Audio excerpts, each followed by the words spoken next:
முள்ளையும் நகர்த்தி வைக்காம, எந்த புல்லையும் கிள்ளி போடாம, எந்த ஆணியையும் புடுங்காத RSS சங் பரிவார் சாவர்கர் கூட்டம் தான் இந்த விஜய் என்கின்ற அணில் குஞ்சை ஆட்டி படைக்கிறது.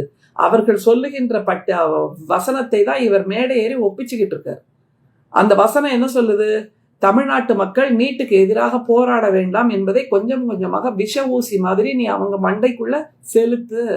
படிப்பில் இருக்கக்கூடிய ஆர்வத்தை அவர்களிடமிருந்து விலக்கி விடு. அவர்கள் வாழ்க்கையை மிக லேசாக எடுத்துக்கொள்வதை போல் நீ அவர்களுக்கு வசனம் சொல்லு. அவர்கள் எதற்கும் முனைந்து உழைக்க வேண்டாம், அடிமையாகவே இருந்துடலாம்.